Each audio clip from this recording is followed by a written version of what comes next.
मैं प्रवीण अहलावत हूँ। इस वक्त हम जंतर मंतर पर मौजूद हैं और देखिए यहाँ पर बिल्कुल साधारण तरीके से खड़े आपको मिल जाएंगे वो चैंपियंस जिनको भारत के करोड़ों लोग हैं टीवी पर अक्सर देखते हैं। तिरंगा झंडा जब फहरता है, राष्ट्रगान बजता है, लेकिन बेहद दुख यहाँ पे हो रहा है, मुझे भी हो रहा है और शायद पूरे देश को भी हो रहा होगा कि क्या वो चैंपियंस अपने मैट को, अपने एरिना को छोड़कर, जहाँ उन्हें पेरिस ओलंपिक की तैयारियों के लिए, चीन में एशियाड के लिए जाना था, आज वो लोग सड़कों पर बैठे हैं।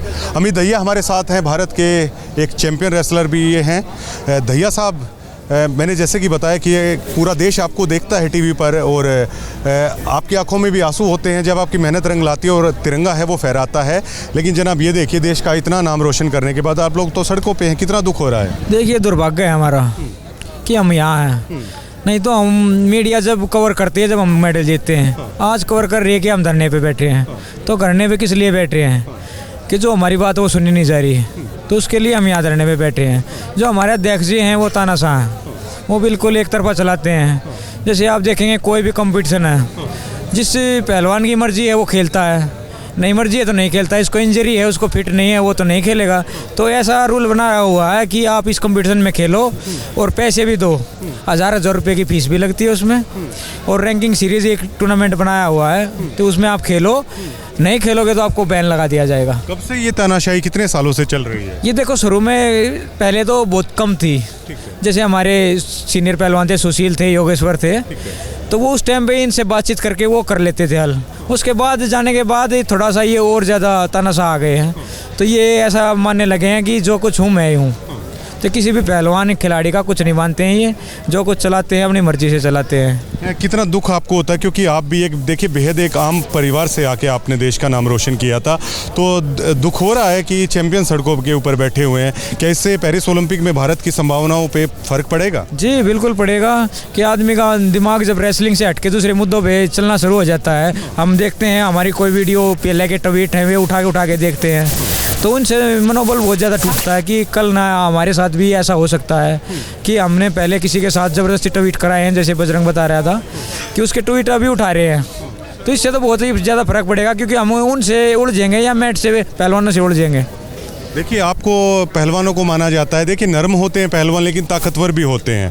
आज भारत का एक आम आदमी ना इस चीज़ को लेकर भयभीत है कि जब ताकतवर जिसे हम मानते हैं अगर वही भय के साए में जी रहे, कह रहे हैं हमें जान का खतरा है, तो आम लोगों का क्या होगा? उन लोगों को क्या कहना चाहेंगे? जी वही तो मैं बिल्कुल बोल रहा हूँ ना, ये तानाशाह कर रखा है बिल्कुल कि प्लेयरों में पहलवान सबसे ताकतवर माने जाते हैं कि पहलवान होते हैं। तो पहलवान ही धरने पे आएंगे जब, तो क्या होगा? तो ये आप महसूस कर सकते हो कि कितना तानाशाह है। न तो पहलवान ऐसा बातचीत करके हल कर लेता अपने मुद्दों को, जैसा इन बातों में नहीं बढ़ता है। वो नॉर्मल दिमाग का रहता, अपने शांत रहता, अपनी प्रैक्टिस की और रेस्ट किया और अपने खाना पीना का ध्यान बस। ये पहली बार ऐसा हुआ कि हमें धरने पे आना पड़ रहा है। अमित, जो सुरजीत मान का भी जिक्र किया बजरंग ने, विशाखापट्टनम में जो हुआ था उन्हें भी बैन कर दिया गया। सुरजीत मान को कैसा कोच आप मानते हैं और क्या उनको जो बैन किया गया उसको गलत मानते हैं? देखिए, एक पहली बात तो मैं आपको बता दूं कि जिसको द्रोणाचार्य मिल जाता है वो अच्छा कोच होता है।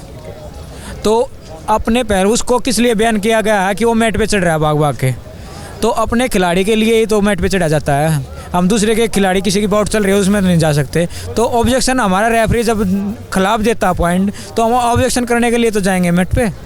तो ये इनका ऐसा है व्यवहार कि कहीं भी अपना माइक ले लेंगे और नेशनल कहीं भी चल रहा है, बाउट चल रही है, किसी भी कोच को भड़का देंगे, किसी भी पहलवान को भड़का देंगे। तो माइक अपने हाथ में रखते हैं और जिसको मर्जी उसको थप्पड़ लगाते हैं, जिसकी मर्जी उसको गाड़ देते हैं। आपने एक बेहतरीन पहल ये भी की है कि चलिए हम लोगों का तो कुश्ती करियर 2 साल या 4 साल, लेकिन हम लड़ाई लड़ रहे हैं जो आगे के भविष्य के जो रेसलर हैं ना, ये काफ़ी बड़ा दिल आप लोगों ने दिखाया है।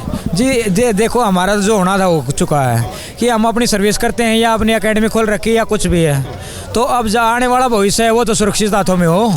तो उसके लिए तो कोई अच्छा ये होना चाहिए कि हाँ किसी के पास जाएंगे तो वो सुनेगा, गलत हो रहा है तो वो सुनेगा। तो जो वो सुनने वाला ही गलत करता है तो फिर कौन सुनेगा? हरियाणा में काफ़ी रोष है, खाप पंचायतों में काफ़ी रोष है। चाहे आप सोनीपत से आते हैं वहाँ की बात कर लें, रोहतक की, झज्जर की, दादरी में भी पंचायत होनी है, तो उन पंचायतों को क्या कहना चाहते हैं? गाँव में सभी लोग आपको जानते हैं, उनको क्या कहना चाहते हैं? दी पंचायत का बहुत ही अहम रोल होता है, क्योंकि ये हमारे गाँव देहात के गेम होते हैं। तो ज़्यादातर बच्चे हमारे हैं जो गांव में ट्रेनिंग करते हैं, उसके बाद जो ठीक हो जाते हैं वो दिल्ली या कहीं भी जाते हैं। तो स्टार्ट हमारे गांव से होती है। तो गांव वालों को, परिवारों को सभी समझते हैं कि बच्चे कैसे होते हैं, रेसलिंग के पहलवान कैसे होते हैं, क्योंकि स्टार्ट तो वही करवाते हैं। तो उनका काफ़ी योगदान रहेगा कि वो इकट्ठे होकर कहीं अपने नेता के पास या किसी के पास जाएं और उनसे गुहार लगाएं कि इसको हटाया जाए। अमित, आप लोगों की एकता इसमें कैसी है? क्योंकि जब इस तरह के बाहुबली लोगों से मुकाबला होता है ना, तो एकता तोड़ी भी जाती है कि कुछ रेसलर यहाँ से उठ के अगर मीडिया में कोई ऐसा बयान दे दे, मामला हल हो जाएगा। क्या इस तरह का प्रयास अभी तक हुआ है? और आपकी एकता कैसी है आप लोगों की? एकता हमारी बहुत ही अच्छी है, लेकिन एक दो बयान पीछे आए थे, लेकिन वो भी टवी डिलीट हो रही हैं। जैसे दिव्या काकरान है, उन्होंने एक दो बयान दिए हैं, लेकिन मैं मानता हूँ कि उस पर भी ज़बरदस्ती दिलवाया गया, क्योंकि यूपी का करके, हरियाणा करके, और नरसिंह यादव है, एक ट्वीट उसका भी आया था, लेकिन उसने भी अभी डिलीट कर दिया है वो। तो ये प्रेशर बनाया जा रहा है कि तुम इसके खिलाफ बोलो, अगर हरियाणा और यूपी कर दिया जाए। लेकिन यूपी के भी काफ़ी पहलवान हमारे पास यहाँ पे आए हुए हैं, तो वो भी समर्थन कर रहे हैं। आप लोगों का ऐलान है कि अब तो न्याय मिलेगा तो यहाँ से उठेंगे, वरना यहाँ पे जम चुके हैं। हाँ बिल्कुल, जब हमारे या तो कोई सरकारी आदमी बोल दे कि हाँ हम इसको हटा रहे हैं और ऐसे ऐसे जो आप चाह रहे हो उसके आप मानेंगे, या कोई लिखित में लेटर निकाल दे। अच्छा, आप क्या चाहते हो? ज़्यादा से ज़्यादा खाप पंचायतें या अन्य लोग जंतर मंतर पे ही आए, या वो अपने लेवल पर भी है उधर विरोध दर्ज करा सकते हैं? नहीं, उधर करा सकते हैं, वो गांव में जाके करा सकते हैं, या किसी एमएलए या एमपी के थ्रू करा सकते हैं। लेकिन हमारे यहाँ हमने वैसे राजनीति को नहीं बांटा है, हम बस पहलवानों को बुलाया है। कितना हौसला मिल रहा है। देखिए, अब मैं जैसे जज्जर से आया ना, तो तमाम जगह पे यही जिक्र था, बैठकों में भी, चौपालों में भी यही जिक्र था कि देखिए पहलवानों के साथ क्या हो रहा है। और उन्होंने कहा कि अगर आप वहाँ जा रहे हैं तो बताइएगा कि हम लोग पहलवानों के साथ में खड़े हैं। कितना हौसला मिलता है। देखिए, बहुत सी हौसला मिलता है। देखिए, देशवासी हमारे साथ हैं और हमें और मेहनत करने का मन करता है। फिर जैसे हम देश का नाम रोशन करते हैं, जब हौसला मिलता है देशवासियों का, ऐसा ही हौसला भी मिल रहा है कि दूर दूर से फ़ोन आ रहे हैं कि भाई जी हमें को आना है, कितने बच्चों को लेके आना है, गाड़ी साथ में भेज दें या नहीं। हमने बोल रखा भाई पहलवानों को बुलाया, आपकी कोई ज़रूरत नहीं है, होगी तो हम ज़रूर बुलाएंगे आपको। बात करने के लिए थैंक यू। अमित दहिया थे भारत के एक चैंपियन रेसलर। और देखिए, जिन भी मैं रेसलरों से बात कर रहा हूँ ना, तो वो बेहद आहत है इस मामले को लेकर दिखाई दे रहे हैं, क्योंकि पेरिस ओलंपिक भी नज़दीक आ रहा है, ज़्यादा दूर नहीं है।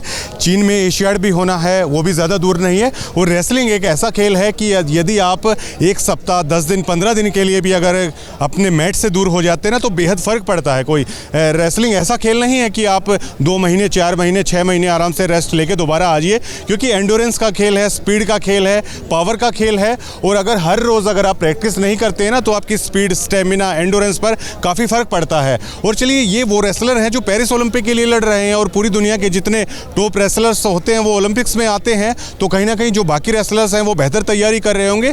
तो यहाँ पे मैं ये भी महसूस कर पा रहा हूँ कि कुश्ती सबसे ज़्यादा मेडल है ओलंपिक में भारत को लाके देती है, लेकिन वो चीज़ भी प्रभावित होगी। और ये केवल मुद्दा यहाँ पर नहीं रहेगा, बल्कि अंतर्राष्ट्रीय स्तर पर भी है, वो भारत की छवि है इस चीज़ से धूमिल हो रही है। और पेरिस ओलंपिक के लिए भी भारत की उम्मीदों को तगड़ा झटका यहां से लगेगा अगर ये मामला लंबा चला गया। तो यदि महीना 2 महीने ये रेसलर अपनी प्रैक्टिस को छोड़कर अगर सड़कों पे रहते हैं, तो काफ़ी फ़र्क है। जो अन्य पूरी दुनिया के जो अन्य पहलवान हैं वो काफ़ी आगे है, वो उनसे फिर यकीनन निकल जाएंगे। शुक्रिया।